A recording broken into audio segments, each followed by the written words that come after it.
Saudaraku yang dikasihi Tuhan, bukanlah sesuatu pemandangan yang aneh bagi kita ketika kita melihat ada orang-orang yang tidak taat terhadap rambu-rambu lalu lintas.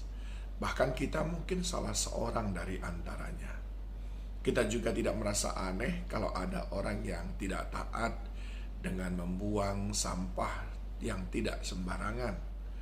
Atau kita juga tidak merasa aneh, sering sekali kita lihat orang-orang yang tidak taat pada antrian ketika berurusan dengan sesuatu. Nah, saudara lihat ini semuanya, kesimpulannya adalah memang bagi sebagian orang ketaatan itu sangat merepotkan. Ketaatan itu memberikan beban yang terlalu banyak. Tapi kalau saudara punya kesempatan berjalan-jalan ke sebuah negara di mana kesadaran masyarakatnya sudah sedemikian tinggi akan peraturan-peraturan yang perlu ditaati, maka saudara akan menikmati kehidupan yang jauh berbeda. Tidak ada sampah, bersih di mana-mana. Saudara merasa nyaman berlalu lintas karena semua orang akan mengikuti dengan taat rambu-rambu lalu lintas. Saudara juga merasa nyaman berurusan kemana-mana karena semua orang tahu dan taat peraturan, antri, dan menghargai satu dengan yang lain. Nah, dari dua hal yang sangat kontradiksi ini, apa yang kita pelajari? Saya ingin mengajak saudara belajar dari seorang hamba Tuhan yang sangat luar biasa dan saya sangat mengaguminya, yaitu Nuh. Mengapa saya mengaguminya? Karena Tuhan mendapatkan Nuh sebagai orang yang tidak bercacat celah di tengah-tengah orang-orang semuanya tidak sama sekali menghargai Tuhan, tidak sama sekali takut kepada Tuhan.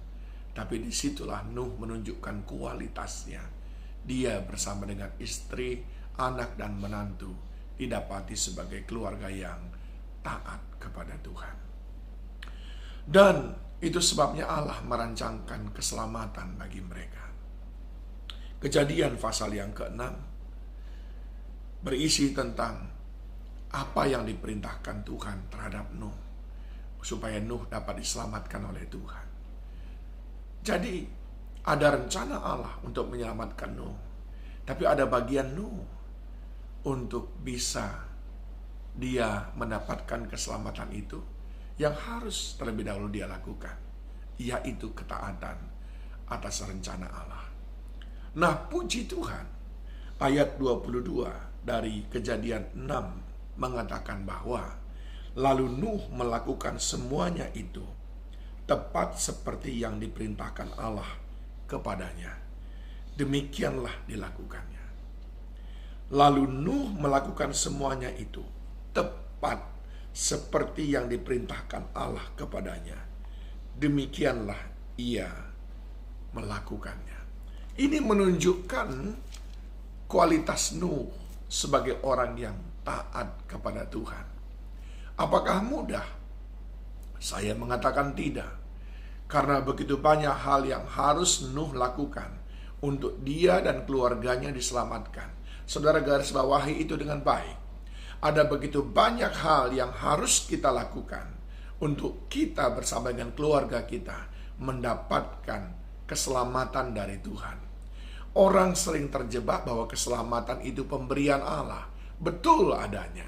Tetapi sesudah keselamatan diberikan kepada kita, ada bagian kita yang harus kita lakukan untuk terus menjaga keselamatan itu dan juga membuktikan kepada Allah bahwa kita adalah orang-orang yang sudah Dia selamatkan. Nuh diminta untuk membuat kapal. Nuh diminta memasukkan semua binatang.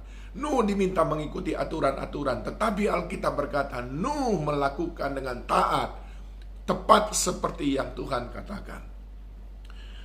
Rasul Petrus pernah mengingatkan di dalam 1 Petrus 1 ayat yang ke-14.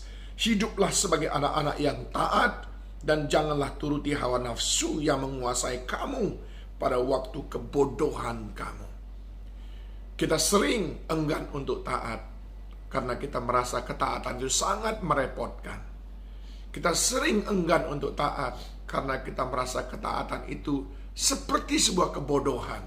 Memang kita kelihatan bodoh kalau kita ikut Tuhan, saudaraku. Karena orang melakukan bisnisnya, menghalalkan semua cara, lalu dia untung besar, lalu kita mencoba menjaga integritas, tapi tidak dapat apa-apa. Bukankah itu kebodohan bagi manusia? Ingat, ketaatan itu sering sekali kelihatan merepotkan. Ketaatan itu sering sekali kelihatan menjadi sebuah kebodohan. Dan yang ketiga, ketaatan itu sering sekali kelihatan sebagai hal yang memperlambat apa yang kita inginkan.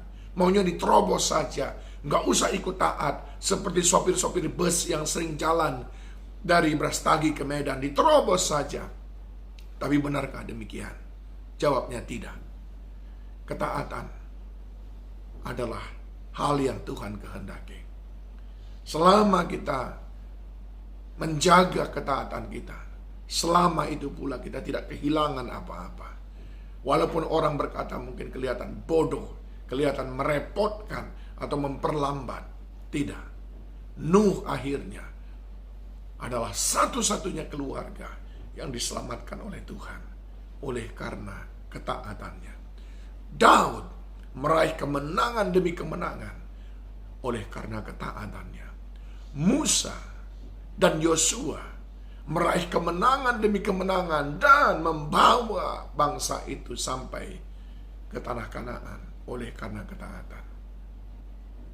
Sekalipun kelihatan seperti merepotkan, sekalipun kelihatan seperti kebodohan, sekalipun kelihatan seperti memperlambat, tapi mari tetap pelihara ketaatan. Sebab pada akhirnya Tuhan akan membuat indah pada waktunya. Tuhan Yesus memberkati saudara.